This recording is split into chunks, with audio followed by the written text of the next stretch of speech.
एक किरदार हमारे पास है जो यीशु मसीह का किरदार है, एक किरदार हमारे पास है जो शैतान का किरदार है। ऑलराइट, चूज हमने करना है, क्योंकि हम दोनों इस पूरे बैटल में, इस संघर्ष में जो है हमें चॉइस लेना है कि हमने यीशु की तरह बनना है या हमने शैतान की तरह बनना है। आज का लेसन हम सीखेंगे ओबीडियंस, परमेश्वर का आज्ञा का मानना जो है वो शैतान का किरदार नहीं है, बल्कि वो यीशु मसीह का किरदार है। और अगर यीशु मसीह का किरदार है तो फिर उन सभी विश्वासियों का ये किरदार होगा जो यीशु मसीह की आत्मा के द्वारा जागृत हुए हैं और यीशु मसीह की आत्मा के द्वारा उनका क्या हुआ है, सुधार हुआ है। आइए अपनी आंखों को बंद करेंगे और हम प्रार्थना करेंगे।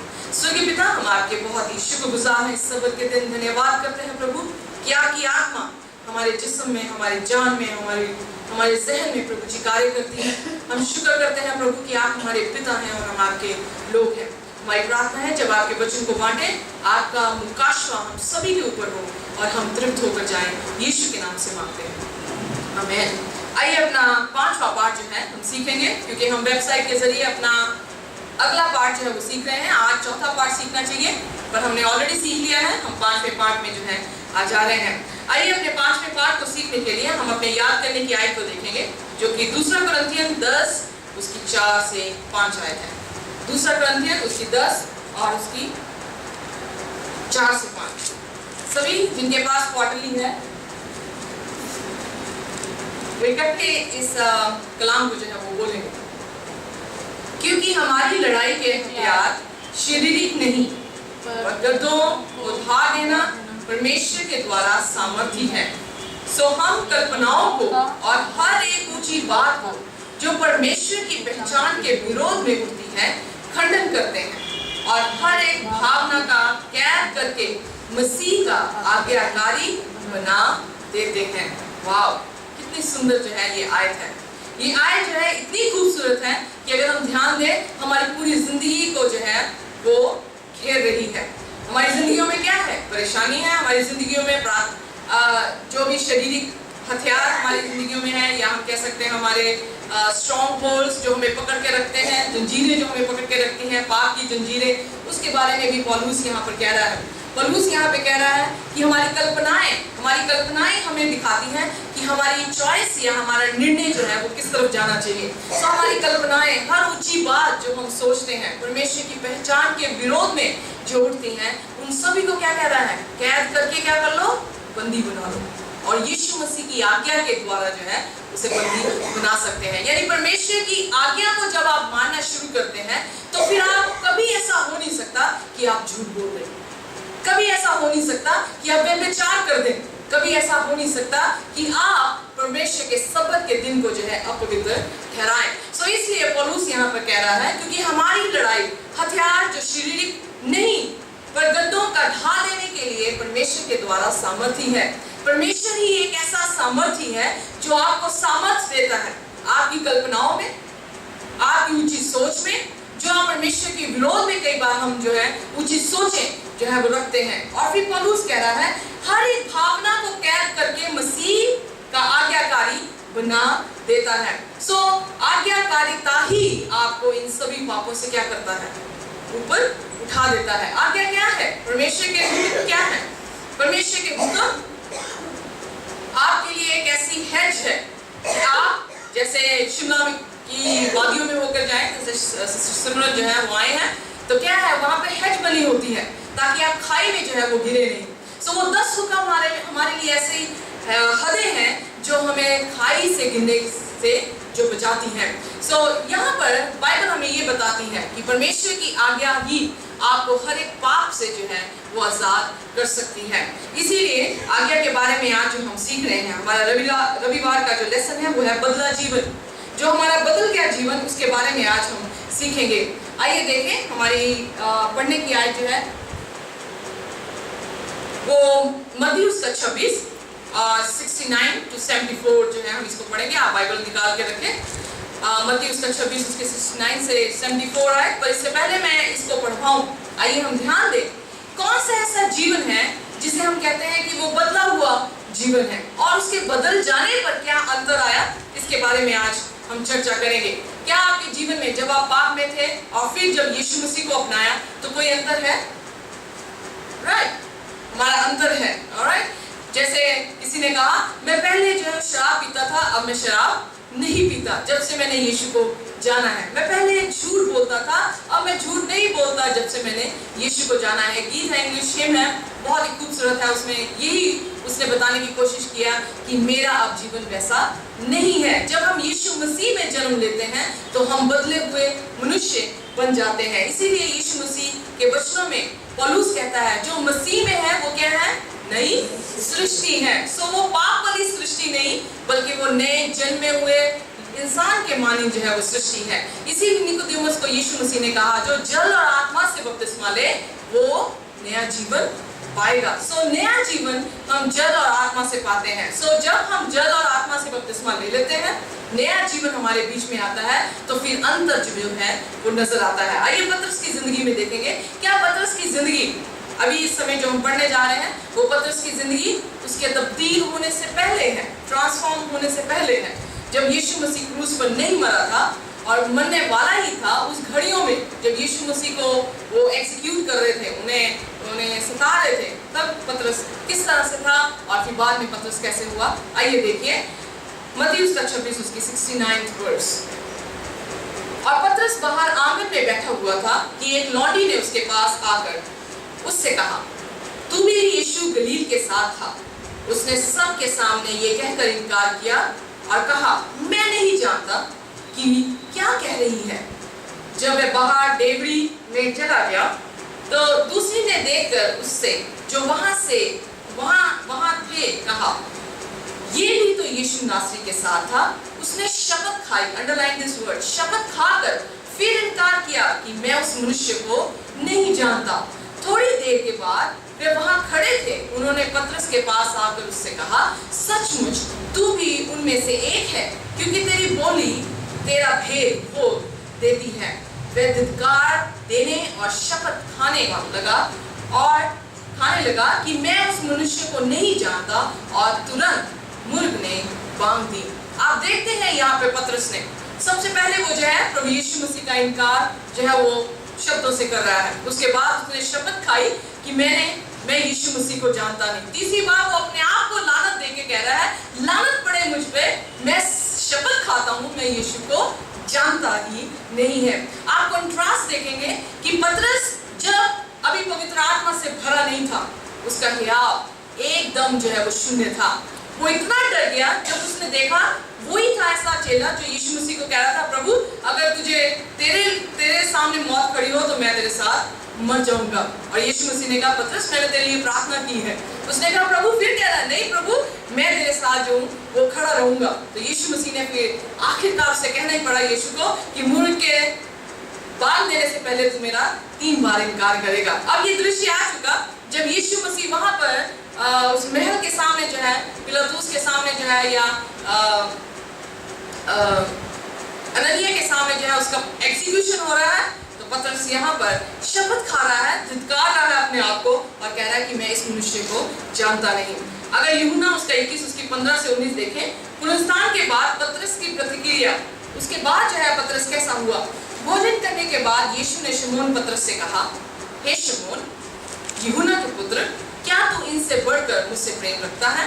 अब यीशु मसीह जी उठे हैं और यीशु मसीह उसके पास जो है वो बातचीत कर रहे हैं। और यीशु मसीह ने उसे 3 बार पूछा कि हे शमौन तू मुझसे प्रेम करता है या नहीं करता। 3 बार उसने इनकार किया। 3 बार यीशु मसीह ने उससे पूछा कि तू मुझसे प्रेम करता है या नहीं करता। उसने कहा हाँ प्रभु तू तो जानता है कि मैं तुझसे प्रीति रखता हूँ। उसने उससे कहा मेरे मेमने को चरा। उसने फिर दूसरी बार उससे कहा हे शमौन यूहन्ना के पुत्र, क्या तू मुझसे प्रेम रखता है। उसने कहा हाँ प्रभु तू जानता है कि मैं तुझसे प्रीति रखता हूँ, कि क्या तू मुझसे प्रेम रखता है। उसने कहा हाँ प्रभु तू जानता है कि मैं तुझसे प्रेम रखता हूँ। यीशु ने उससे कहा जा मेरी भेड़ों को चरा। तीसरी बार फिर पूछा यीशु मसीह ने क्या तू मुझसे प्रेम करता है। थोड़ा घबरा गया, खामोश हुआ, उदास हुआ। उसके बाद कहा प्रभु तू तो सब कुछ जानता है, तेरे से क्या छिपा। कहने का तेरे से क्या छिपा, तू तो मेरे दिल को गुर्दों को भी जानता है कि मैं सचमुच तुझे प्रेम करता हूँ। अब मैं वैसा शमौन जो हूँ वो नहीं हूँ। तो बाइबल में लिखा यीशु मसीह ने उससे कहा अच्छा ऐसा है तो जा मेरी भेड़ों को चरा। 3 बार प्रभु यीशु मसीह ने उससे पूछा कि तू मुझसे प्रेम करता है? उसने कहा हाँ प्रभु, मैं तुझसे प्रेम करता हूँ। 3 बार प्रभु यीशु मसीह उसे आज्ञा दे रहा है, जा मेरी भेड़ों को चरा, जा मेरे मेमनों को चरा, जा मेरी भेड़ों की रखवाली कर। क्या पतरस ने जब वो बदल गया इस आज्ञा का पालन किया? नहीं किया? किया? Very good. सो एक्स प्रेरितों का काम उसका 5 और उसके 28 से 32 में अगर हम देखें, आइए देखिए क्या पतरस ने यीशु की भेड़ों को, यीशु की भेड़ों का अर्थ क्या है? कौन है भेड़? क्या सचमुच में लिटरली भेड़ों की बात कर रहा था यीशु मसीह? मेमनों, लिटरली मेमनों की बात कर रहा था? ये भेड़े और मेमने क्या दर्शाते हैं? ये भेड़ और मेमने वो दर्शाते हैं जो अभी अभी यीशु मसीह में जन्मे हो, जिन्होंने अभी अभी बपतिस्मा लिया हो। यीशु मसीह कह रहा उनकी क्या कर? तू देखभाल कर। जो भेड़े हैं वो ओल्ड क्रिश्चियन को दर्शाती हैं, जो मसीही चाल चलन में चलती आई हैं, उनकी तू क्या कर? रखवाली कर। क्योंकि यीशु मसीह ने कहा भेड़िए जो है वो भेड़ों के भेष में जो है वो भेड़ों में आ जाएंगे। सो धोखा ना खाना और चौकन्ने रहना। सो इसलिए कह रहा जाके उनकी रखवाली कर।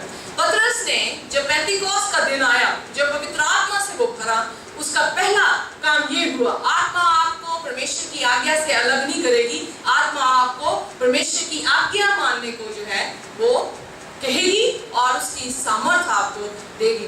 इसलिए बाइबल में लिखा प्रेरितों का काम उसकी 5 और उसकी 32 आयत में। आइए पढ़ दीजिए कोई भी जन। प्रेरितों का काम उसका 5 और उसकी 32 आयत। हम इन बातों के गवाह हैं और वैसे ही पवित्र आत्मा भी जैसे परमेश्वर ने उन्हें दिया है जो उसकी आज्ञा मानते हैं। ऑलराइट, जो उसकी आज्ञा मानते हैं परमेश्वर उनको क्या करता है? पवित्र आत्मा भी देता है। जब पवित्र आत्मा देता है तो बाइबल यहाँ पे बता रही है कि इन बातों के वो गवाह ठहरते हैं। सो पवित्र आत्मा के बिना आप कभी भी जागरूक नहीं हो सकते। पवित्र आत्मा के बिना आपका सुधार नहीं, पवित्र आत्मा के बिना आप गवाह नहीं, पवित्र आत्मा के बिना आप आज्ञा पालन नहीं।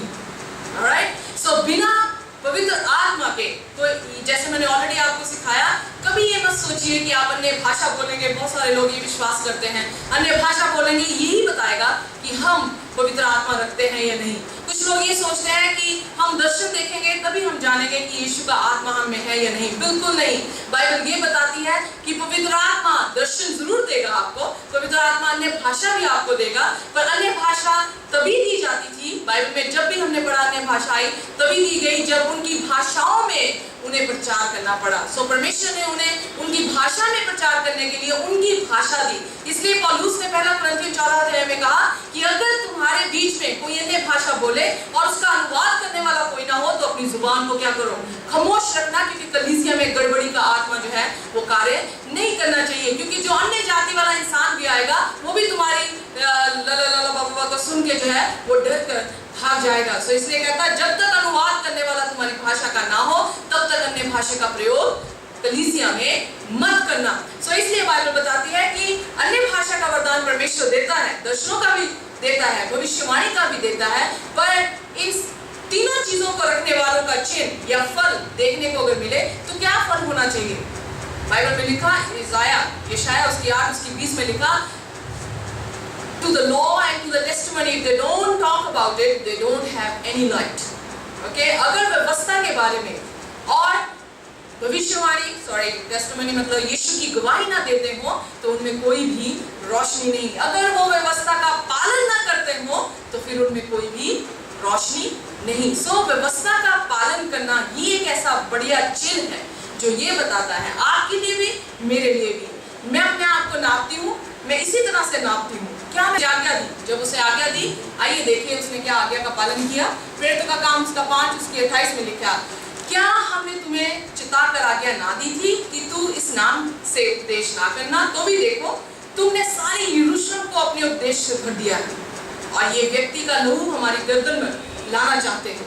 ये फकीर फरीसी हैं, उन्हें जो है बाइबल बताती है कि पतरस को जो है वो पकड़ा गया, वो जेल में था, परमेश्वर ने जेल से उसे छुड़ा दिया। सैनिक आए, उन्होंने कहा कि वो तो भागे। उन्होंने कहा भागे कैसे? ये तो जो संतरी हैं ये तो दरवाजे पे खड़े हैं, इनके तो जो है दरवाजे भी बंद है, लॉक है, निकले कहाँ से? जब इतना वो सोच रहे थे तो किसी ने आके संदेश दिया, जनाब जिनको आप देख रहे हैं वो तो हैकल में बैठे हुए उपदेश दे रहे हैं, तो वो भागे जल्दी से और उन्होंने वहां पर उन्हें पकड़ा और उन्हें एक रूम में ले गए, कमरे में ले गए और कहने लगे महायाजक वगैरह कि हमने तुझसे क्या कहा था।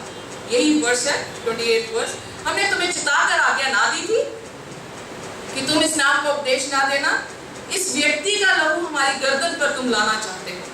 तब पतरस ने और प्रेरितों ने उत्तर दिया कि मनुष्य की आज्ञा से बढ़कर परमेश्वर की आज्ञा का पालन करना ही कर्तव्य कर्म है। To obey is better than sacrifice। पतरस ने यहाँ पर हियाव से उनसे कहा परमेश्वर की आज्ञा का पालन करना ही क्या है, उच्च जो है वो कर्तव्य है। कोई और भी जिक्र आया है जहां पे ये लिखा हो to obey is better than sacrifice? एक तो पतरस ने कहा था, और किसने कहा था? बहुत ही एक बढ़िया नबी था, उस नबी ने जो है इसके बारे में बोला है। अगर आपको याद हो सैमुअल नबी साउल के पास गया, साउल को कहा गया था कि साउल अमलीकियों के साथ जो है लड़ाई कर, किसी को मत छोड़ना, ना उनके जानवरों को, ना उनके आदमियों को, ना बच्चों को, किसी को मत छोड़ना, राजे को भी जो है मार के आना। वापस आए, अच्छी अच्छी भेड़े, अच्छी अच्छी बकरियां जो है उठा के ले आए और साथ में जो वहाँ का राजा था उसको भी जो है ले आए, जिंदा ही ले आए। तो जब सैमुअल वहाँ पर आया तो सैमुअल से साउल कहने लगा मैंने परमेश्वर की आज्ञा का पालन कर लिया है। कुछ लोग ऐसी भी आज्ञा का पालन करते हैं। प्रभु यीशु मसीह कहता है ये, तो हम कहता है कि सच बोलो, तो हम थोड़ा सा सच और थोड़ा सा झूठ बोल देते हैं। सो साउल की तरह हम भी कह देते हैं कई बार प्रभु मैंने तेरी आज्ञा का जो है वो पालन किया। परमेश्वर ने कहा सब्बत के दिन को पवित्र जान, सब्बत के दिन को चर्च में हम आ जाते हैं, पर हमारे घर में फ्राइडे की तैयारी जो है वो बिल्कुल नहीं होती। हम सुबह तैयारी करते हैं खाने की, दोपहर को भी अपनी तैयारी चल रही होती है, सीढ़ियाँ बज रही होती हैं और कुछ कपड़े जो है धुल रहे होते हैं। सो हम भी आधा जो है परमेश्वर के वचन को साउल जो है वो भी कह रहा है सैमुअल से मैंने परमेश्वर की आज्ञा के अनुसार जो है अमलीकियों को जो है वो खत्म कर दिया। सैमुअल से कहा कि ये जो बकरियों के मिनमिनाने की आवाज है फिर ये मुझे कहाँ से आती है। उसने कहा ओह अच्छा ये बकरियां बढ़िया बकरियां हैं, हम प्रभु यीशु मसीह की वेदी पर उसके बलिदान चढ़ाने के लिए इस्तेमाल करेंगे। लोगों ने ऐसा कहा है। वेल ये बड़ा अच्छा खूबसूरत मैसेज है, किसी दिन परमेश्वर को बोलते तो इस मैसेज को जो है वो प्रचार किया जाएगा। बट यहाँ पर जो है वो कह रहा है कि ओह ये लोगों ने लिया कि अच्छी मेमने हैं, हम यीशु मसीह की वेदी पर जो है वो चढ़ाएंगे। तो जब वो उसने ऐसा कहा तो सैमुअल ने उससे कहा तूने परमेश्वर की आज्ञा को नहीं माना, इसलिए तेरा राज्य तुझसे ले लिया जाता है और एक ऐसे व्यक्ति को दिया जाता है जो परमेश्वर के मन का व्यक्ति होगा, यानी दाऊद। और फिर इसे कहता है to obey is better than the sacrifice। क्या परमेश्वर तेरी होम बलियों को चाहता है? क्या तेरे पैसों पे परमेश्वर रहता है? बाइबल में लिखा हग्गाई की पुस्तक में सोना भी मेरा है, चांदी भी मेरा है, तो फिर क्या देंगे आप यीशु मसीह को? यीशु मसीह ने स्वर्ग की बादशाह की सड़कें सोने की बनाई हैं। उसने ऐसे डायमंड जो है वो स्वर्गीय घरों में जो है वो लगा दिए हैं। हम उसे क्या दे सकते हैं? हम कुछ नहीं दे सकते। इसीलिए लिखने वाला भजन संहिता लिखने वाला कहता तू टूटे दिलों को पसंद करता है। वो टूटे दिल क्या है? वो टूटे दिल ये हैं जो सरेंडर कर देते हैं, जो यीशु मसीह को अपना हृदय पूर्ण तौर से दे देते हैं। फिर वो पैसे से ब्राइब करने की कोशिश नहीं करते, फिर वो चर्च के लिए दान पात्र देने से जो है वो ब्राइब करने से कुछ नहीं करते, वो अपना दिल ही यीशु मसीह को दे देते हैं। यही यीशु को भाता है। इसीलिए पतरस ने कहा to obey is better than the sacrifice. परमेश्वर आपके देश की, आपके चंदों के लिए नहीं है, परमेश्वर आपके लिए है। परमेश्वर आपके पैसे के लिए मरा नहीं, कलवरी में प्रभु यीशु मसीह आपकी जिंदगी के लिए जो है वो मरा है। क्योंकि हम ना आज्ञा पालन करने वाले लोग थे, उसने आज्ञा पालन कर कर मौत क्रूस की ली और हमें ऐसी जिंदगी दी कि हम उसमें आज्ञा को पालन कर सकते हैं और फिर उसमें बढ़कर जो है स्वर्गीय घरों में प्रवेश कर सकते हैं। सो पतरस ने तब हियाव से कहा मेरे लिए सैक्रिफाइस कोई जरूरी नहीं है, मेरे लिए मनुष्य का आज्ञा जो है वो जरूरी नहीं है, मेरे लिए परमेश्वर की आज्ञा जो है वो बहुत ही जरूरी है। इसलिए पतरस में जिंदगी में हम देखते हैं एक बदलाव जिंदगी। अगर आप परमेश्वर की आज्ञा को नहीं मान रहे, यकीन जानिए कि अभी तक बदलाव नहीं आया। अभी भी ऐसा खालीपन है आपके बदलाव में कि आपको बदलाव लेकर आने की जरूरत है। वो सिर्फ पवित्र आत्मा ही है जो हमारे जीवन में बदलाव लेकर आ सकता है। पवित्र आत्मा के बिना आप कुछ भी कर नहीं सकते। इसलिए बाइबल में लिखा, जब पतरस को बदलाव आया, पतरस हियाव से जो है वो प्रचार करने लगा। 3000, 2000, 5000 की गिनती में जो है 3 दिनों में कलीसिया जो है वो बढ़ गई। जब हम सभी मिलकर प्रार्थना करेंगे, यकीन जानिए हमारी कलीसिया भी ऐसे बढ़ सकती है। अंत के समय में यीशु मसीह के वचन में लिखा, मैं अंत के समय में अपनी पवित्र आत्मा लोगों पे दे दूंगा। वो अलग अलग से काम करेंगे, दर्शन देखेंगे, बेटियां जो है वो रोया देखेंगी। कहने का अर्थ परमेश्वर रेडी है, पर हम रेडी नहीं कि हम उसकी पवित्र आत्मा को क्या करें, ग्रहण कर सके। सोमवार का लेसन है आज्ञा पालन की उच्च कीमत। जो आज्ञा पालन करते हैं उन्हें कोई ना कोई कीमत भी देनी पड़ती है, पड़ी के नहीं। जब दानियल की पुस्तक में हम देखते हैं कि दानियल जो है वो वफादारी से परमेश्वर की आज्ञा को मानता था। क्या उसकी वफादारी के कारण उसे किसी चीज की कीमत चुकानी पड़ी? उसे ऐसा हुक्म उसके लिए जारी हुआ कि अगर ये प्रभु यीशु मसीह की प्रार्थना करेगा, यानी परमेश्वर को प्रार्थना करेगा, और राजा की तरफ जो है राजा को बना दिया गया कि राजा को हर एक जन जो है वो इबादत करेगा। और सिर्फ दानियल के लिए उन्होंने ये आज्ञा लागू की। और जब दानियल के लिए आज्ञा लागू की, दानियल ने अपनी परमेश्वर की आज्ञा के अनुसार जो है वो दिनों समय जो है परमेश्वर को इबादत की। उसने खिड़की भी बोल दी, दरवाजे भी बोल दे, देखना देख लो। उसे पकड़ा गया, उसे शेरों की मान में जो है वो डाल दिया गया। अब उसकी ये कीमत थी कि उसे शेरों की मान में जो है वो डालना था। पर उस शेरों की मान में, जैसे हमने पिछले हफ्ते भी सीखा कि जब परमेश्वर के हम गवाह ठहरते हैं, परमेश्वर हमारे साथ होता है। मत्ती 28 में क्या ग्रेट कमीशन दिया गया, जाओ जाकर चेले बनाओ, देखो मैं दुनिया के अंत तक तुम्हारे साथ हूँ। हमने पिछले हफ्ते ऑलरेडी सीख लिया, जब हम परमेश्वर की गवाही देते हैं, परमेश्वर हमारे साथ होता है। और इसीलिए चाहे वो परमेश्वर की आज्ञा को मान रहा था, पर उसके लिए एक ऐसी कीमत लगा दी गई कि इसको शेरों की मान में डाल दिया जाए और इसको क्या कर दिया जाए, मार दिया जाए। परमेश्वर अपने वायदे के अनुसार, और कीमत हमारी जरूर लगती है। कुछ ऐसे भी हम देखते हैं किरदार, स्टीफनस को अगर देखें, स्टीफनस कौन था? एक डीकन था।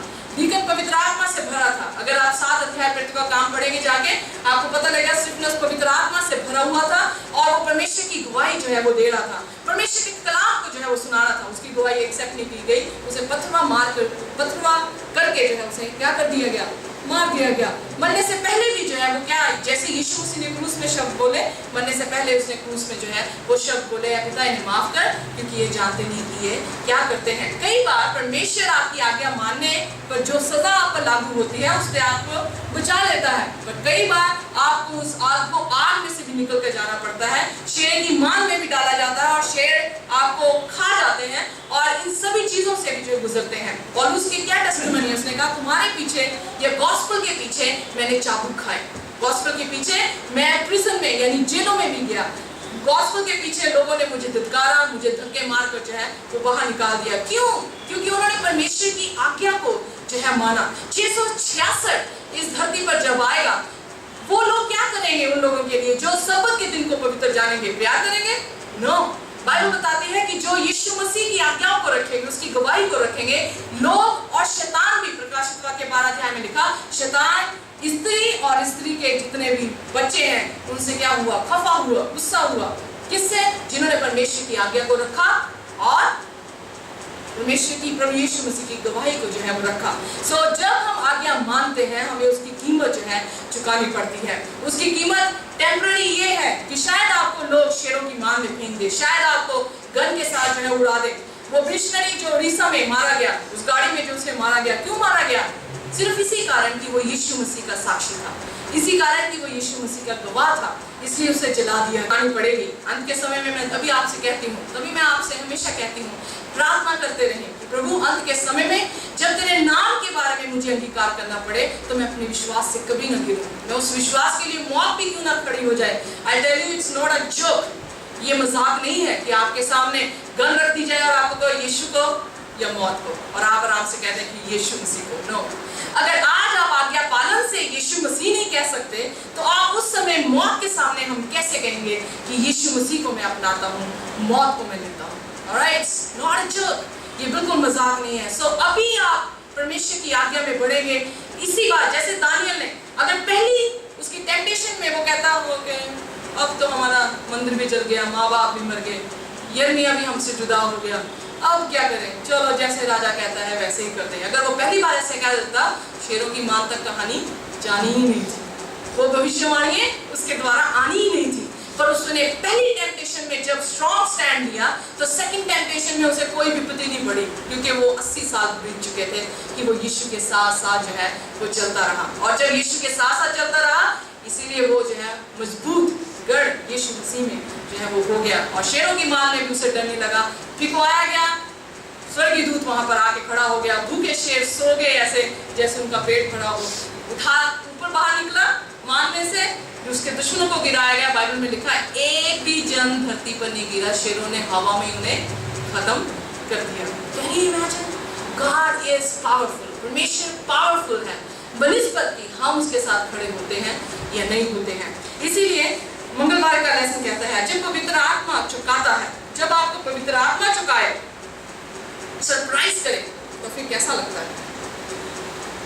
आइए देखिए, मेरे साथ निकालिए प्रेरितों का काम 26 उसके 28। अब यहाँ पर पौलुस जो है उसे बंदी गृह में डाल दिया गया, और अग्रिप्पा एक ऐसा राजा है जो फेस्टस, और अग्रिप्पा एक ऐसा राजा है जो उसको एग्जीक्यूट कर रहे हैं, उससे पूछताछ जो है वो कर रहे हैं। पौलुस ने अपनी पूरी गवाही जो है वो फेस्टस के सामने, अग्रिप्पा के सामने जो है वो सुना दी। उसने कहा कैसे मैं इनको सताता था मसीहों को। यीशु मसीह दमिश्क की उस सड़क में मुझे मिला, और दमिश्क में जब वो मिला मुझे, मैं अंधा हो गया। हननिया ने आके अंधापन मेरा दूर किया। यीशु मसीह की आज्ञा के अनुसार मैंने कलाम जो है सुनाना शुरू किया। आज मैं कुछ भी अलग नहीं सुना रहा, मैं सिर्फ यही कह रहा हूँ कि यीशु मसीह ही मसीहा है। जब वो ऐसे कह रहा है तो अग्रिप्पा ने क्या कहा, आइए देखिए, पढ़ते हैं। जैसा मसीह यीशु का जब अग्रिप्पा ने पौलुस से कहा तू थोड़े ही समझाने से मुझे मसीही बनाना चाहता है। यहाँ पे इंग्लिश में लिखा you have almost persuaded me to become a Christian। Imagine कीजिए, उसने अपनी गवाही दी, और जब गवाही दी, अग्रिप्पा जो है वो क्रिश्चियन नहीं है, राजा नॉन क्रिश्चियन राजा है। जब वो नॉन क्रिश्चियन राजा है, उसकी गवाही में पवित्र आत्मा की सांस जो है वो भरी हुई थी, और जब वो पवित्र आत्मा उसको कानों में you just feel that Holy Spirit is speaking to me, पवित्र आत्मा मुझसे बातचीत कर रहा है। और उसको पता नहीं मसीहा कौन है, उसको पता नहीं क्या सैक्रिफाइस है, उसे पता नहीं कौन से इनके फेस्टिवल है, उन्हें कुछ नहीं पता अग्रिप्पा को। पर जब उसने छोटी सी गवाही सुनी कि ऐसा परमेश्वर ने उसे दर्शन दिया और यीशु की गवाही वो दे रहा है, तो वो इस तरह से इंग्लिश में कहता है you have almost persuaded me to become a Christian। तूने मुझे कैसे मैं उसे बताऊं, हिंदी में अच्छी तरह से मुझे नहीं लग रहा, पर मुझे एक्सप्लेन करने की मैं कोशिश करती हूँ। तूने मुझे बना ही दिया था क्रिश्चियन।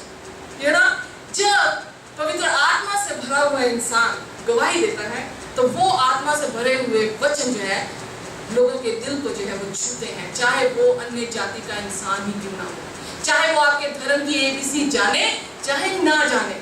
उसे जब आप अपनी गवाही देते हैं, उसके दिल को वो छू कर जाती है। वो कहता है ऐसा हुआ कि अब ध्यान दीजिए, वो बना नहीं क्रिश्चियन। क्यों नहीं बना? क्योंकि पवित्र आत्मा ने अपने पूरा काम जो है वो कर दिया, उसे चुका दिया, सरप्राइज कर दिया, पर उसने अपने फिर भी दरवाजे क्या किए हुए थे, तो नहीं क्रिश्चियन ही बनना है। ऑलराइट, सो बहुत सारे लोग ये कहते हैं मसीह मुझे अच्छा लगता है, पर मैं मसीही बनना नहीं चाहता। क्रिश्चियन, मुझे जीसस अच्छे लगते हैं, पर मैं क्रिश्चियन बनना नहीं चाहता। ऑलराइट, परमेश्वर का आत्मा उनको बार बार कायल करने की कोशिश करता है, पर वो परमेश्वर के आत्मा के लिए क्या करते हैं, दरवाजे को जो है वो बंद कर देते हैं। आइए देखिए, थर्सडे लेसन बताता है स्पिरिट लेड ओबीडियंस। जो आज्ञाकारिता है वो परमेश्वर की आत्मा के साथ ही आती है। फिलिपियोस का 2:5 में इस तरह से लिखा है, निकालिए मेरे साथ फिलिपियोस का 2:5 आए। जैसा मसीह यीशु का स्वभाव था वैसा ही तुम्हारा भी हो। Wow, wonderful. हमने शुरुआत में क्या देखा, एक किरदार है यीशु मसीह, दूसरा किरदार है शैतान। यीशु मसीह पवित्र आत्मा के जरिए से पैदा हुआ। प्रभु यीशु मसीह का गर्भ धारण यानी जो है पवित्र आत्मा के जरिए हुआ। यीशु मसीह को अनॉइंट किया गया जब उसने बपतिस्मा लिया, और आप जानते हैं कि कैसे कबूतर की नाई जो है पवित्र आत्मा उस पर आई, आसमान जो खुल गया, पिता की आवाज आई, ये मेरा प्रिय पुत्र है। ऑलराइट, और फिर उसके बाद जब परमेश्वर उसकी देता है, उसको अनॉइंट करता है, बाइबल बता रही है कि उसने जो है पूरी रात भर प्रार्थना करके जो है परमेश्वर की आत्मा से भरा। जैसे ही अंधे आए उसने कहा आंखें पा जाओ, अंधों ने जो है वो आंखें पा ली। जो लंगड़े आए, यीशु ने कहा चलने लग जाओ, वो चलने लगे। अगर मुर्दे भी उसके सामने एनकाउंटर हुए, बाइबल बताती है उन्होंने मुर्दों को कहा उठ बेटी, तो मुर्दे भी जो है वो उठ के खड़े हो गए। कैसे हो गए? बिना पवित्र आत्मा के वो कर नहीं सकता था। वो मनुष्य यानी शरीर में यीशु मसीह था, और जब वो शरीर में था, प्रार्थना के जरिए वो परमेश्वर पिता के साथ उसका रिलेशनशिप जो है उसने अपना स्ट्रॉन्ग रखा था। जब वो पिता के साथ रिलेशनशिप उसका स्ट्रॉन्ग था, पवित्र आत्मा उसमें जो है वो भरपूरी से भरा रहता था।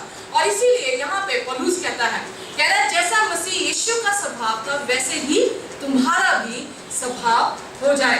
परमेश्वर चाहता है कि हम यीशु मसीह के तरह जो है वो बन जाए। ऑलराइट, शैतान का किरदार नहीं बल्कि यीशु मसीह का किरदार जो है हमारे में नजर आए। यीशु मसीह का किरदार तभी नजर आएगा जब पवित्र आत्मा आपके बीच में आएगा। यूहन्ना 15 में क्या लिखा? यूहन्ना 15 में लिखा, जब पवित्र आत्मा तुम में आएगा वो तुम्हें परमेश्वर की सारी बातों की समझ देगा, स्मरण कराएगा जो कुछ मैंने तुमसे कहा है।